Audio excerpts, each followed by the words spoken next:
I'm Donna, 37. 5 years ago, I made a decision that changed my life forever. I cut off all financial support for my mother, Brenda. It was a moment of clarity and self-preservation, but it came after a lifetime of emotional abuse and manipulation. My childhood was far from idyllic. I grew up in a small, two-story house in a quiet suburban neighborhood in Philadelphia. On the outside, our home looked like any other, with a neatly trimmed lawn and a white picket fence. But inside, it was a battlefield of emotions. My father left when I was 6. All I have left of him are a few faded memories of his warm smile and the sound of his laughter. Brenda, my mother, never spoke kindly of him. She would often say, "You have his stubbornness. It's the worst thing you could inherit." Every time she said that, it felt like a dagger to my heart. I tried so hard to make Brenda happy. In school, I was a student. When I brought home a report card filled with A's, she would ask, "Why isn't there an A+? You're not trying hard enough." On her birthday, I would save up my allowance for months to buy her a gift. Once, I bought her a beautiful scarf. She barely glanced at it and said, "This isn't my style. You have no taste." I remember my first school play vividly. I was 8 and played the lead role in a production of Alice in Wonderland. I practiced my lines day and night, excited for Brenda to see me on stage. But on the night of the performance, she didn't show up. When I got home, crying, she was sitting on the couch watching TV. "I had a headache," she said. "Those school plays are a waste of time anyway." As I got older, the comparison started. "Why can't you be more like your cousin Lily? She's so well behaved and always helps her mother." Or, "Your friend Sarah is so talented. You're just average." These words chipped away at my self-esteem, and I started to believe that I was never good enough. School became my refuge. I threw myself into my studies and extracurricular activities. In high school, I joined the debate team and helped lead us to a state championship. When I told Brenda the news, she said, "Well, it's about time you did something right. But don't get too full of yourself." My only source of unconditional love was my grandmother, Mildred. She lived in a small apartment on the other side of town. Every weekend, I would take the bus to visit her. She would listen to me pour out my heart, and then she would give me a hug and tell me, "You're a wonderful girl, Donna. Your mother just doesn't know how to show her love." When I was 17, Mildred was diagnosed with terminal cancer. She passed away within 6 months. At her funeral, Brenda was more concerned with how she looked and who was there to offer condolences than with sharing memories of Mildred. That night, when I asked her if we could look at some old photos together, she snapped, "Don't be so sentimental. She's gone and there's nothing you can do about it." After Mildred's death, I felt completely alone. I knew I had to get out of that house as soon as possible. I worked hard on my college applications and was accepted into Stanford University with a full scholarship. When I showed Brenda the acceptance letter, she said, "California is so far away. Who's going to take care of me? You're so selfish." But I was determined. I was finally going to have a chance at a new life. At Stanford, I thrived.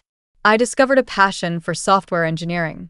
My professors noticed my talent and encouraged me to pursue a career in the field. I landed an internship at a tech startup during my junior year. By the time I graduated, I had a job offer with a high-paying salary. As soon as I started earning money, Brenda's attitude changed. She went from being cold and critical to suddenly being very interested in my life. "I'm having some trouble with my mortgage," she said one day. "Could you help me out just this once?" Against my better judgment, I sent her $1,500. That was the beginning of a decade-long cycle of financial support.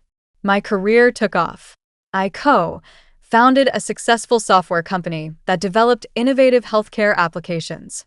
When our company was acquired for a large sum of money, I became a millionaire overnight. But instead of being happy for me, Brenda saw it as an opportunity. "I've always known you were special," she said. "Now I really need your help. I want to buy a new house."